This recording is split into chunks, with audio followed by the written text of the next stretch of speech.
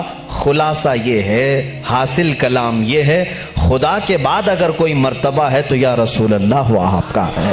اسی کو امام عشق و محبت بریلی کے تاجدار نے یوں کہا، لیکن رضا نے ختم سخن اس پہ کر دیا، خالق کا بندہ خلق کا آقا کہوں تجھے۔ وہ خالق کا بندہ ہے اور خلق کا آقا ہے، ایک ہی فیصلہ کیا ہے، خالق کا بندہ ہے اور خلق کا آقا ہے۔ یہی قرآن کہہ رہا ہے، قل یا ایھا الناس انی رسول اللہ الیکم جمیعا، اے محبوب آپ فرما دیں تمام انسانوں سے۔ یہاں دیکھیں، توجہ کریں، قرآن میں یہ نہیں آیا یا ایھا الذین آمنوا، اے محبوب آپ کہہ دیں اے ایمان والو، نہیں، رب تعالیٰ فرماتا ہے اے رسول آپ فرما دیں، کس سے؟ اے انسانوں، جس کے اندر بھی انسانیت ہوگی اس کو رسول بلا رہے ہیں، کیا کہہ کر کے؟ اے انسانوں انی رسول اللہ علیکم، میں تم سب کی طرف رسول بن کر کے آیا ہوں۔ اس میں ہندو بھی ہیں، سکھ بھی ہیں، عیسائی بھی ہیں، سارے مذاہب کے لوگ ہیں۔ اگر انسان ہیں تو ان کو خطاب ہے میرے رسول کا، وہ سب کے رسول بن کر کے آئے۔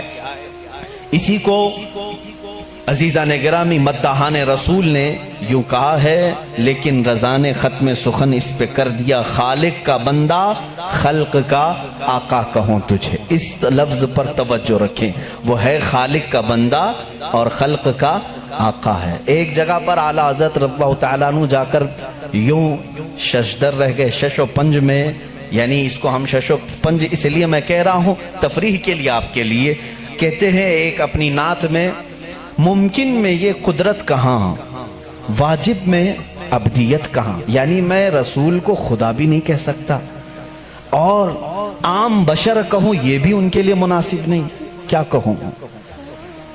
ممکن میں یہ قدرت کہاں، واجب میں یہ عبدیت کہاں، حیرت نے جھنجھلا کر کہا یہ بھی نہیں وہ بھی نہیں، اس کے بیچ میں ہے، عام بشر بھی نہیں ہے اور یہ خدا بھی نہیں ہے، ہاں وہی جس میں آپ نے کہا خالق کا بندہ خلق کا آقا کہوں۔ اس لفظ پر توجہ رکھیں، ہم اپنی بحث کو آج آگے بڑھاتے ہیں۔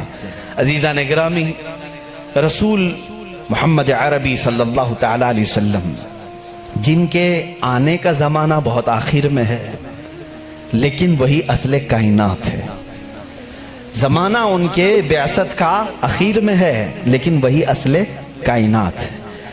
اب یہاں پر کچھ لوگوں کو مجھے سمجھا کر کے آگے بڑھنا ہوگا، جس کو اقبال نے کہا ہے وہی اول وہی آخر وہی یاسین وہی طٰہٰ وہی فرقان۔ ان کا ایک شعر ہے، طویل ہے، کہ قرآن میں جہاں یاسین آیا ہے، طٰہٰ آیا ہے یا فرقان آیا ہے، سب سے مراد یہ محمد عربی کی ذات سے، اور وہ اول بھی ہیں اور آخر بھی ہیں۔ ایسا کیسے ہو سکتا ہے؟ کوئی ایک شخص شروع میں بھی ہو اور آخر میں بھی، ایسا کیسے ہوتا ہے؟ محمد عربی صلی اللہ علیہ وسلم اول بھی ہے آخر بھی ہے، ایسا کیسے؟ اس کو تو بعض حدیثوں سے آپ نے سنا بھی ہوگا، میرے آقا صلی اللہ تعالیٰ علیہ وسلم نے فرمایا بھی ہے، کنت نبیا وآدم بین الماء والتین، میں اس وقت بھی نبی تھا جب آدم علیہ السلام کو مٹی اور پانی سے گوندھا جا رہا تھا، اس وقت بھی وہ نبی تھے، وہ اول ہیں اور آنے میں آخر ہیں۔ اب یہاں پر مجھے عقلی دلیل کے اعتبار سے آپ کے سامنے، آپ کے میدان میں اترتا ہوں۔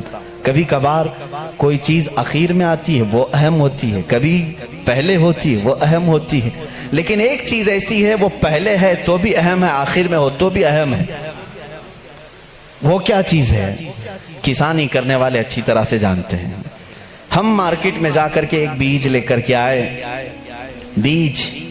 بیج لے کر کے آئے اور اس کو زمین میں بونا ہے. کام تو یہی ہے نا, زمین میں اگر بیج نہ ہو تو پودا نہیں, زمین میں اگر بیج نہ ڈالیں تو اس کی کوئی شاخ نہیں, جڑ تو لگانی پڑے گی. ہم بیج لے کر کے آئے, زمین میں ڈالے, یہی اصل ہے بیج, یہی اصل ہے. درخت کی اصل کیا ہے؟ یہ بیج ہے. ہم نے بیج زمین میں بو دیا, پودا نکلا, اس کے بعد بڑھتا گیا, فصلیں ہونے لگی. جب جوان ہوا تو ڈالیاں تھوڑی مضبوط ہوئیں, پھر اس کے بعد اس کی شاخیں پھیلی, پھر جوان ہوا اور بڑی عمر کا ہوا. اب اس میں پتے پھیلنے لگے. جب بڑا ہو گیا درخت تو اب اس میں پھول آئے, پھول آنے کے بعد پھر پھل آئے, اور پھر پھل کے بعد ہم نے دیکھا جو بیج زمین میں بویا تھا آخر میں پھل میں وہی بیج نکل آیا, پھر وہی بیج آیا. پھلی کو آپ کسی پھلی کے دانے کو زمین میں بوتے ہیں, اس کو بونے کے بعد جب پودا نکلتا ہے پھر اس سے شاخیں ہوتی ہیں. اس کا مطلب یہ ہوا کہ بیج اصل ہے. پودے کو اگانے کے لیے پتے بھی اسی بیج سے ہیں, پھول بھی اسی بیج سے ہیں, اور اس کی شاخ کی ساری ہریالی اسی بیج سے ہے. لیکن یہ درخت اختتام کہاں پر ہوتا ہے؟ جب پھل دیتا ہے. پھل دینے کے بعد پھر آخر میں وہی بیج دیتا ہے جو تم نے زمین میں بویا تھا. اس کا مطلب یہ ہوا کہ بیج اول میں ہو تو بھی اہمیت کا حامل ہے, آخر میں آئے تو بھی اہمیت کا حامل ہے.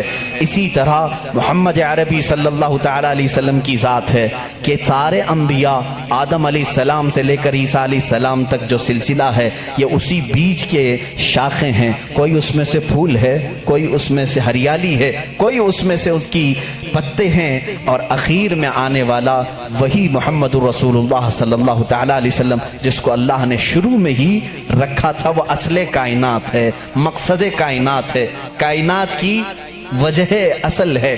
عزیزان گرامی, اس فلسفے کو اپنے ذہن میں رکھ کر کے اب میں ایک عالمی بات کرنے کے لیے آیا ہوں. جب اس رسول کے بارے میں ہم اتنی بڑی بات کہتے ہیں, وہی اول ہے, وہی آخر ہے, اور خدا کے بعد محمد عربی صلی اللہ علیہ وسلم اور خدا کے درمیان کوئی تیسرا مقام نہیں ہے. اللہ رب العزت کے بعد دنیا میں اگر کوئی مقام ہے تو وہ صرف رسول پاک کا ہے. باقی سارے انبیاء اکرام علیہ السلام سب نبی ہیں, لیکن بعد محمد عربی صلی اللہ علیہ وسلم, میرے آقا صلی اللہ علیہ وسلم کی فضیلت کے بعد ہی ہیں, وہ افضل الرسل ہے. جب ہم اتنی بڑی بات کرتے ہیں تو کیا وہ رسول صرف مکہ والوں کے لیے آئے تھے؟ کیا وہ رسول صرف عربی لوگوں کے لیے تھے؟ کیا وہ رسول صرف ان کے ارد گرد رہنے والوں کے لیے آئے تھے؟ نہیں میرے عزیزوں, قرآن کہتا ہے وَمَا أَرْسَلْنَاكَ إِلَّا كَافَةً لِلنَّاسِ بَشِيرًا وَنَذِيرًا. اے رسول, ہم نے سارے انسانوں کے لیے آپ کو بشیر و نذیر بنا کر بھیجا ہے, سارے انسانوں کے لیے, چاہے وہ امریکہ کا رہنے والا ہو, یوکے کا ہو, افریقہ کا ہو, کسی بھی جگہ کا ہو, کسی بھی جگہ کا ہو. انسان اگر ہے تو اس انسان کی طرف میرا نبی رسول بن کر آیا ہے. اس رسول کا آنے کا مقصد صرف مکہ نہیں ہے, ایک علاقہ نہیں ہے, ایک شہر نہیں, ایک ملک نہیں, بلکہ وہ آفاقی رسول ہے. اس سے پہلے جتنے بھی رسول آئے ان کو ان کی قوم کا رسول بنا کر بھیجا گیا تھا. وَمَا أَرْسَلْنَا مِن رَسُولٍ إِلَّا بِلِسَانِ قَوْمِهِ. اللہ فرماتا ہے ہم نے جس رسول کو بھی بھیجا ہے ان کو اپنی قوم کی زبان کے ساتھ بھیجا, اور ایک خاندان کے لیے بھیجا, یا کبھی ایسا ہوا کہ ایک ملک کے لیے بھیجا, ایک گاؤں کے لیے بھیجا. لیکن رسول کریم صلی اللہ تعالی علیہ وسلم کی آمد پوری کائنات کے لیے, پوری کائنات کے لیے. اب اس میں ایکسپشن کچھ بھی نہیں ہے. کائنات میں آدم علیہ السلام بھی آئے, اور ان کے بعد جتنے نبی آئے وہ بھی شامل ہوئے, اور قیامت تک پیدا ہونے والے جتنے انسان ہیں وہ سب شامل ہوئے, سب اس کائنات میں آئے.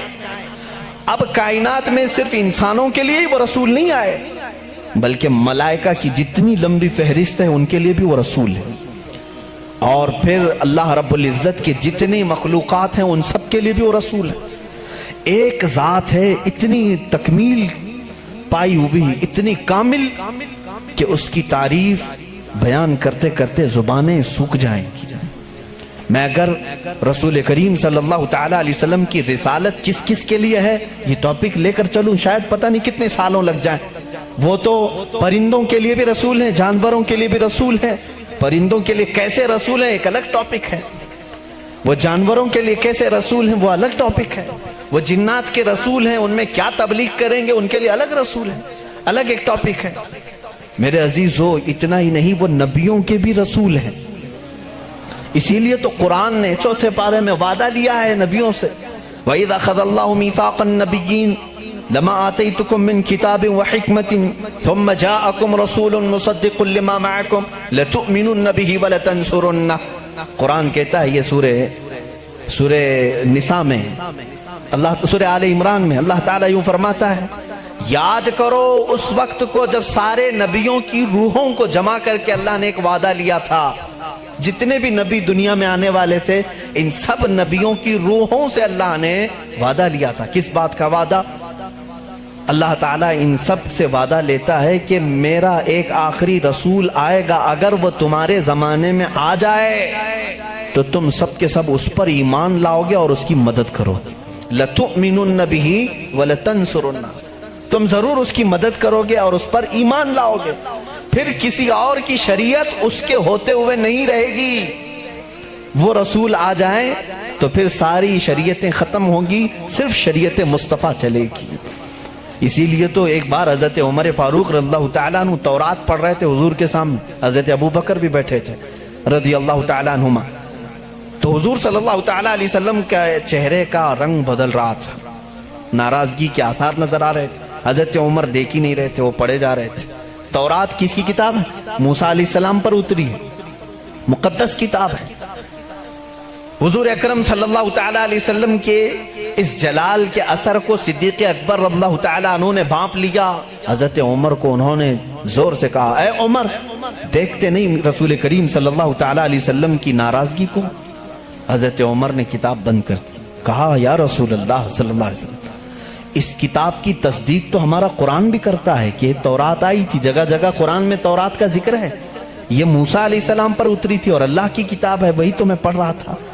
رسول پاک صلی اللہ تعالیٰ علیہ وسلم نے فرمایا، اے عمر، جس پر یہ کتاب اتری وہ کون ہے؟ موسیٰ علیہ السلام۔ اگر موسیٰ علیہ السلام بھی آج زندہ ہوتے تو وہ تورات نہیں قرآن پڑھ رہے ہوتے۔ ان کے پاس اس بات کے علاوہ کوئی اور دوسری گنجائش نہیں تھی کہ وہ صرف اور صرف مجھ پر ایمان لائیں اور قرآن پر عمل کریں اگر وہ زندہ ہوتے۔ اس کا مطلب یہ ہوا کہ یہ رسول انبیاء اکرام اور رسولوں کا بھی رسول ہے۔ اب یہاں پر میں تھوڑی سی باتیں آپ کو الگ انداز میں لے کر کے چلوں گا تاکہ میرے مخاطب اس زمانے میں بہت دوسرے لوگ بھی ہیں۔ الحمدللہ ایک مسلمان اپنے نبی کونین صلی اللہ تعالیٰ علیہ وسلم کے متعلق جان فدا کرنے کی بات کرتا ہے۔ یقیناً میں اگر کہوں محمد صلی اللہ تعالیٰ علیہ وسلم، میں نے کسی سے کہا نہیں کہ چوم لو، لیکن ہمارا دل کہتا ہے کہ وہ جب نام آئے تو ہم چوم لیتے ہیں، اتنا بھی عقیدہ ہمارے پاس ہے۔ اس رسول کریم صلی اللہ علیہ وسلم کی تعریف و توصیف ہم اپنے جو مجموع میں کرتے ہیں یہ صرف برکت کے لیے کرتے ہیں۔ آج میں ان سے بھی خطاب کرتا ہوں جنہوں نے رسول کو اب تک پہچانا بھی نہیں اور دوسرے کسی مذہب سے آج تک وابستہ ہیں۔ اس میں دنیا کے جو بڑے مذاہب ہیں، میں اپنے پڑھائی کے زمانے میں ان کتابوں کو پڑھا کرتا تھا تو مجھے حیرت ہوتی کہ جیوز دنیا کا ایک بڑا طبقہ ہے، یعنی مذہب کے اعتبار سے پرانا ہے، یہودی۔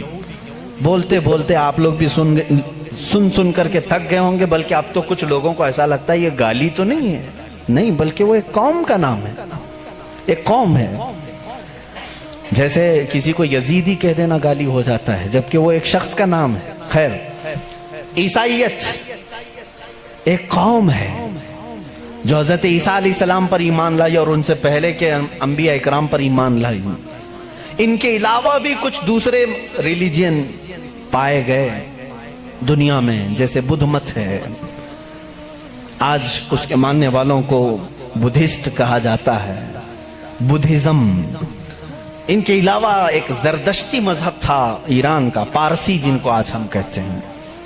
یہ پارسی مذہب بھی بڑا پرانا ہے، آگ کے پجاری تھے، مجوسی تھے، اور ان کا بانی زردشت تھا. یہ دنیا کے بڑے مذاہب کا ذکر کر رہا ہوں، یہودیت، عیسائیت، بدھ مت، پارسی، اور اس کے علاوہ ایک اور بڑا مذہب ہندو مت ہے، جن کو آج ہم روزانہ دیکھ بھی رہے ہیں، اور ہم جس ملک میں ہیں یہاں وہ کثرت سے ہیں، ہندو مت. ان تمام مذاہب سے میں آج ثابت کروں گا کہ ان سب کی کتابوں میں میرے نبی کا ذکر آیا ہے، جس کے متعلق یہ خود آج تک پڑھ نہیں پاتے، یا پڑھ کر کے جان بوجھ کے چھپا لیتے ہیں. اگر تھوڑا بہت شدھ بدھ رکھتا ہو کوئی بھی یہودی یا عیسائی یا ہندو یا پارسی یا بدھ، میں اس کو دعوت سخن دوں گا کہ جا کر پھر سے ویریفیکیشن کر لینا میری باتوں کو. آیا ہماری کتابوں میں یہ باتیں ہیں؟ اور اگر ہیں تو ہمارے پنڈتوں نے چھپایا کیوں ہے؟ اور اگر ہیں تو ہمیں کیا کرنا چاہیے؟ میں شروع سے چلتا ہوں. یہودی جو مذہب ہے، نام جو ہے آپ یہودی سنتے ہیں، یہ دراصل حضرت یعقوب علیہ السلام کے 12 بیٹے تھے، ان میں سے بڑے بیٹے کا نام یہودا تھا. یعقوب علیہ السلام نبی ہیں اللہ کے، جن کا نام عبرانی زبان میں اسرائیل ہے، اسرائیل.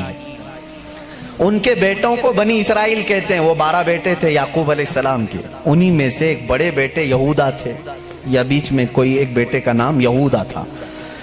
اسی نام سے جو بھی بنی اسرائیل ہوتا اسے یہودی کہا جانے لگا. یہودی ایک قوم کا نام ہو گیا. وہ اب اس کو انگلش میں جیوز کہتے ہیں. آج جیوز یہ دنیا کی شریر قوم ہے، بڑی شریر قوم. پہلے یہ لوگوں نے نبیوں کا قتل کیا ہے. ان کے بارے میں کیونکہ میں وہی باتیں کر رہا ہوں جو قرآن کہہ رہا ہے. اگر آپ کہیں گے بہت کٹر پنتھی ہو جائے گی تو پھر قرآن کو بھی بند کرنا پڑے گا. قرآن کہتا ہے یقتلون النبیین بغیر حق، یہ ناحق نبیوں کا قتل کرتے تھے. جب قرآن ان کی باتیں بیان کر رہا ہے تو میں کیوں نہ بیان کروں؟ یہ شریر قوم تھے، حق بات کو کبھی تسلیم نہیں کرتے تھے. بہرحال زکریہ علیہ السلام کے قاتل یہ ہیں، یحییٰ علیہ السلام کے قاتل یہ ہیں، اور عیسیٰ علیہ السلام کو سولی پر چڑھانے کے سارے بندوبست انہی نے کیا. یہ بات مجھ سے نہیں، عیسائیوں سے جا کے پوچھ لو، ان سے پوچھنا جیزس کو کون سولی پر چڑھایا تھا. جبکہ ہمارا عقیدہ ہے کہ عیسیٰ علیہ السلام کو سولی نہیں دی گئی. ہمارا عقیدہ قرآن سے ثابت ہے، اس پر میں بعد میں گفتگو کرتا ہوں. لیکن یہ یہودی قوم بڑی پرانی ہے، یعقوب علیہ السلام سے چل رہی ہے. ٹھیک ہے، کافی پرانی. یہ مانتے کس کتاب کو؟ کسی بھی دین کو، کسی بھی مذہب سے ہم کو اگر بات کرنا ہے تو اس کی جو مقدس کتاب ہے اسی سے بات کرنا. میں بھی انہی سے بات کروں گا، ہوائی فائرنگ نہیں. جو مقدس کتاب تمہارے نزدیک ہے اسی کی باتیں اگر میں رکھتا ہوں. یہاں محفل میں اتنا وقت نہیں ہوتا، تھوڑی تھوڑی جھلکیاں میں دے کر کے جاؤں گا تاکہ جو ریسرچ اسکالر ہیں وہ اس کو آگے بڑھائیں اور پھر اپنی تحقیق سے لوگوں کے سامنے یہ باتوں کو لائیں. یہودی قوم جس کتاب کو مقدس مانتی ہے وہ تورات ہے، جو موسیٰ علیہ السلام پر نازل ہوئی، اور زبور ہے جو حضرت داؤد علیہ السلام پر نازل ہوئی. ان کتابوں کے مجموعے کو آج انگلش میں اولڈ ٹیسٹمنٹ کہا جاتا ہے. یہ کتابیں مارکیٹ میں دستیاب ہیں، ان کو کیا کہتے ہیں؟ Old testament. تقریباً اس کتاب میں جو الگ الگ چھوٹی چھوٹی کتابوں کو ملایا گیا ہے 73 کتابوں کا مجموعہ ہے اولڈ ٹیسٹمنٹ. جیسے قرآن میں 30 پارے ہیں نا، پہلا پارہ، دوسرا پارہ، تیسرا پارہ، اس طرح سے اس میں پارے سمجھ لیں یا الگ الگ ٹاپکس. یہ کتنے ہیں؟ 73 ہیں. اس میں بھی ان کا بڑا اختلاف ہے، میں سارے اختلافات نہیں بتا سکتا آج، لیکن قرآن میں سب کا اتفاق ہے، چاہے وہ شیعہ ہو، دیوبندی ہو، وہابی ہو، اہل حدیث ہو، کوئی بھی ہو. جو عقیدہ ہم رکھتے ہیں اہل سنت و جماعت کہ قرآن کے 30 پارے ہیں، سب کا اس بات پر اتفاق ہے. لیکن اولڈ ٹیسٹمنٹ پر سب کا اتفاق نہیں. ان میں سے کچھ مذہب 73 مانتے ہیں، کچھ 66 مانتے ہیں، 66 مانتے ہیں، کچھ لوگ 27 مانتے ہیں. بہرحال اولڈ ٹیسٹمنٹ میں ایک باب ہے جس کو استثناء کہتے ہیں، ایک پارے کا نام ہے، ایک کتاب کا، ایک جز کا، جس کو ڈیوٹرونومی انگلش میں کہتے ہیں۔ اس میں ایک آیت آئی ہے۔ آیت ظاہر سی بات ہے اللہ کی ہے، آیت اللہ کی ہے اور موسیٰ علیہ السلام پر نازل ہو رہی ہے۔ اللہ تعالیٰ فرما رہا ہے، اے موسیٰ، میں تمہارے بعد تمہارے بھائیوں میں، بھائیوں سے مراد نبیوں میں، ایک ایسا نبی بھیجوں گا جو تمہاری ہی طرح سے ہوگا، تمہاری ہی طرح سے ہوگا، لیکن میں اس کے منہ میں اپنی زبان رکھ دوں گا۔ اور دوسری آیت آتی ہے کہ وہ فاران کی چوٹیوں سے چمکے گا۔ یہ فاران کیا ہے؟ یہ فاران کی چوٹیاں کہتے ہیں مکہ مکرمہ میں جو اب پہاڑ ہے، جبل کعبہ، جو خانہ کعبہ کے قریب، انہوں نے اس کو سب ختم کر دیا، آج وہاں پر بادشاہوں کے محلات بنے ہوئے ہیں۔ وہاں فاران کی چوٹیاں کہا جاتا تھا کہ وہ مکہ کا ایک پہاڑ ہے، اور مقدس کتاب اولڈ ٹیسٹمنٹ میں کہا جا رہا ہے کہ وہ چمکے گا کہاں سے؟ فاران کی چوٹیوں سے۔ اب میں اس کی طرف آتا ہوں۔ بیچارے عیسائی کہنے لگے کہ یہ جو بشارت آئی ہے موسیٰ علیہ السلام کو، اس سے مراد ہمارے نبی عیسیٰ علیہ السلام ہیں۔ یہ منہ میاں مٹھو بنتے ہیں۔ اس طور پر اللہ نے کیا فرمایا؟ اے موسیٰ، میں تمہاری ہی طرح ایک رسول بھیجوں گا۔ تمہاری ہی طرح سے مراد کیا ہے؟ عیسیٰ علیہ السلام موسیٰ علیہ السلام کی طرح بالکل نہیں تھے، کیونکہ موسیٰ علیہ السلام کی ماں بھی تھے، باپ بھی تھے۔ عیسیٰ علیہ السلام کی صرف ماں ہے اور باپ نہیں ہے۔ اگر ماں اور باپ والا کوئی رسول ہے تو وہ محمد عربی صلی اللہ علیہ وسلم، میرے آقا کی ماں بھی ہیں، باپ بھی ہیں۔ موسیٰ علیہ السلام کی طرح عیسیٰ علیہ السلام نہیں ہو سکتے۔ یہ میں کرسچن سے کہہ رہا ہوں، عیسائیوں سے کہہ رہا ہوں، جو یہ کہتے ہیں کہ موسیٰ کی بشارت میں ہمارے نبی کا ذکر آیا ہے۔ میں کہہ رہا ہوں نہیں، اس لیے کہ موسیٰ علیہ السلام کی شادی بھی ہوئی تھی، بچے بھی ہوئے تھے۔ عیسیٰ علیہ السلام کی شادی بھی نہیں ہوئی، بچے بھی نہیں ہوئے، وہ 33 سال کی عمر میں آسمانوں پر اٹھا لیے گئے۔ لیکن اگر موسیٰ علیہ السلام کی طرح شادی اور بچے والا کوئی رسول ہے، وہ محمد عربی صلی اللہ علیہ وسلم۔ شادی بھی کیا ہے آپ نے، بچے بھی فرمائے۔ اور دوسری آیت جو موسیٰ علیہ السلام سے یہ کہی گئی کہ وہ فاران کی چوٹیوں سے چمکے گا، میرے عزیزو، اس کا مصداق کوئی دوسرا نبی ہو ہی نہیں سکتا۔ میں آپ کو تاریخ بتاؤں، فاران کہاں ہے؟ مکہ میں ہے۔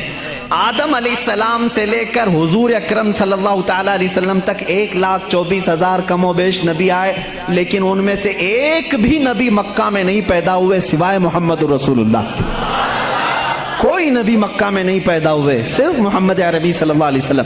میرے آقا صلی اللہ علیہ وسلم 40 سال تک مکہ مکرمہ میں خاموش رہے، اپنے اخلاق و کردار کو اظہار کرتے ہوئے، لیکن 40 سال کی عمر کے بعد جب اللہ کی وحی آئی، قرآن کی آیتیں آئی، تو سب سے پہلے میرے آقا صلی اللہ علیہ وسلم نے پورے مکہ والوں کو ایک دعوت دے کر جمع کیا تھا۔ کہاں جمع کیا؟ یہی فاران کی چوٹیوں میں۔ یہ پہلا مجمع ہے، پہلا جلسہ ہے میرے آقا کا۔ اسی جلسے میں میرے آقا نے سب سے پہلی مرتبہ یہ اعلان کیا، اے مکہ والو، میں محمد اللہ کا آخری رسول ہوں۔ حضور اکرم صلی اللہ تعالی علیہ وسلم کا یہ فرمان عالی شان ہی، جس کو موسیٰ علیہ السلام کی تورات میں کہا گیا کہ وہ فاران کی چوٹیوں سے چمکے گا، الحمدللہ وہ رسول فاران کی چوٹیوں سے جو چمکا وہ آج تک چمک رہا ہے۔ چمک تجھ سے پاتے ہیں سب پانے والے، میرا دل بھی چمکا دے چمکانے والے، برستا نہیں دیکھ کر ابر رحمت، بدوں پر بھی برسا دے برسانے والے۔ یا رسول اللہ، میں مجرم ہوں آقا، مجھے ساتھ لے لو کہ رستے میں ہیں جا بجا تھانے والے، ہمارے تو روڈ پر ہی ہیں۔ بہرحال یا رسول اللہ، ہم کو اپنے ساتھ لے لیں، جا بجا ہیں تھانے والے تو سمجھتے ہوں گے، اعلیٰ حضرت نے شعر میں ذکر فرمایا۔ بہرحال ایک اولڈ ٹیسٹمنٹ کی ایک ہی بات میں نے کہی، جیوز سے یہ پوچھیں جا کر کے کہ یہ ذکر آیا ہے موسیٰ کے بعد ایک نبی آنے والے، وہ کون سے نبی ہیں؟ ان کی یہ صفت بیان کی گئی ہے ڈیوٹرونومی استثناء میں، اولڈ ٹیسٹمنٹ میں یہ ذکر آیا ہے، وہ کون ہے، وہ کون سا رسول ہے؟ آخر تم ہی بتا دو۔